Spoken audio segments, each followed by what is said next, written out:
Hello, my Jason O. It's my anime review for Fate Apocrypha. And so this is the anime based on the 2012 light novel of the same name by Yuchihiro Higashida with art by Otsugu Konoe. And so the anime premiered in Japan on July 2nd and released worldwide on November 7th. And so season 2, or at least the second core of the series, probably Netflix will categorize it as a second season. But for the second half of the Fate Apocrypha series, it's set to come out in early February, so can't wait for that. And we also have the family cooking show from like the whole Fate Natsu-verse, and we also have Fate Extra Last Encore coming out by the time this video should come out by this weekend on January 28th, I believe. That's when the release date is set for the Shaft produced Fate anime there with Red Saber set as protagonist for that series there. Looks pretty good so far, like the Shaft anime style myself. And so lots of Fate anime coming out in this short amount of time. And so if you're a Fate anime fan, you're definitely very excited about that. But where does Fate Apocrypha stack up with the other Fate series anime? And in my personal opinion, I would say like ranks pretty high. I would say in the sort of top 3, top 5-ish, having not seen the Heaven's Feel film just yet. I've heard very good things about that as, you know, one of the best Fate adaptations to date. And so for Fate Apocrypha, the first half so far, I would say it ranks below Fate Zero, and I would probably rank it somewhere in between, depending on my mood, a little bit higher than Unlimited Blade Works, the TV adaptation we got for that, especially with the action sequences that we got here in Fate Apocrypha. Lots of great action sequences and lots of interesting characters, I should say, with Mordred and Ruler being the highlights, and some other characters were left on the wayside, which I think is appropriate. You know, they didn't really give you the facade that these are important characters. You know, they definitely picked the hierarchy of which characters that you should care about, and I think it's a very interesting approach. Because this whole Holy Grail world, the Great Holy Grail War, is even larger than we've seen before, with servants on each side, you know, red faction, a black faction, and so there's lots of characters. At least the premise should suggest that there's a lot more characters to follow. However, the anime does a good job of focusing on important characters and telling you which ones to care about and which ones to follow, and it's a very interesting approach to that here in the Fate anime. But the whole backstory behind this anime adaptation here is that this is set in a parallel timeline with Fate Stay Night and Fate Zero, where this man, Darnic Prestone, the Millennia, is, he stole the Greater Grail from a Holy Grail War, and so the whole system changes into the 7 versus 7 system, and so we have this black faction with the Yggdrasilia family, and the red faction, which is basically the Mages Association. And with that red faction, they kind of just I don't want to give away too many spoilers, but they kind of push to the wayside most of the masters of the red faction, where you have Shiro Kotamine, a priest. That name will be sort of red herring, I'll say that there, but Shiro pretty much controls most of the servants along of the red faction, while you have Kairi Sisogo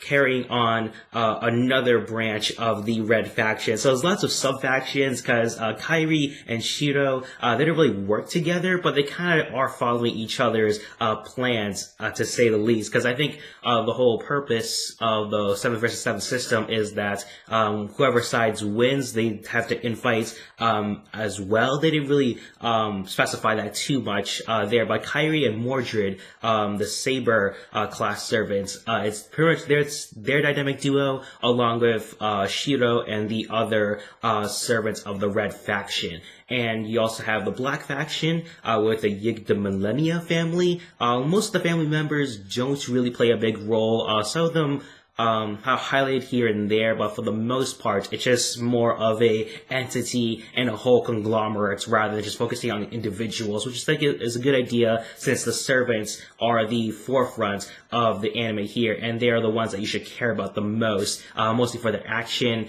and some of their small encounters here and there. And I think the interesting part about Fate Apocrypha is that there isn't really a sole main character per se. From the promotional arts that Netflix was promoting here in the US, it did seem like that Ruler and Sieg, a homunculus character who is granted freedom by Astolfo from the Black faction, and Ruler, it seems like that they were going to be sort of the sole focus. And it did really seem that way at first when Ruler, we have her small backstory where she sort of takes the body of a French girl, very fittingly there for Jeanne d'Arc. However, her story is sort of the A story, but she kind of just pops up here and there, serving as a mediator to the Holy Grail War. And it's always pretty vague of what she's doing half the time. She's always just trying to go from point A to point B, and she just seems to be guiding the plot along, however, not really being the sole focus of the plot. And so that's a pretty interesting approach. However, it does leave open for a lot of plot holes.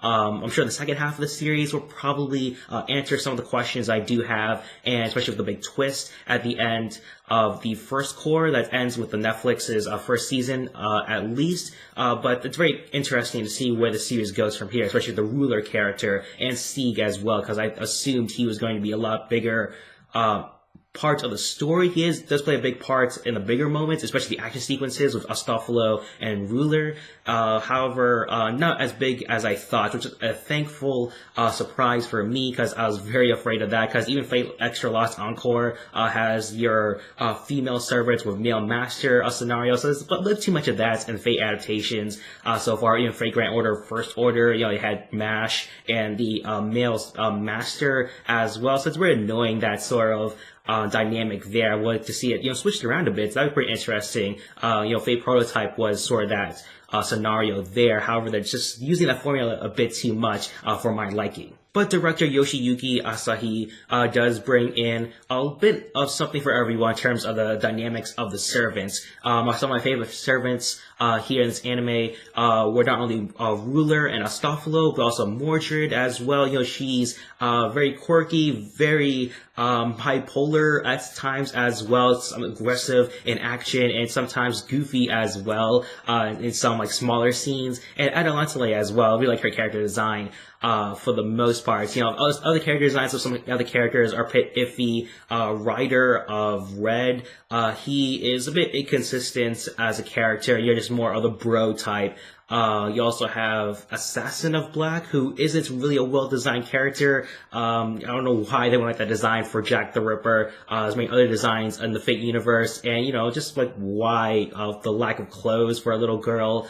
It's just very confusing, and just even her story, at least their story, isn't really that fleshed upon. It just seems like a tangent, a needed tangent at least. But the fight between Jack the Ripper and Mordred is very compelling, very visually appealing, to say the least. And so if your favorite part of any Fate series anime is the action, this is definitely the anime for you, at least the first half of the anime anyway. The second half could change the tone a bit more. However, the action is definitely highlighted here in Fate Apocrypha.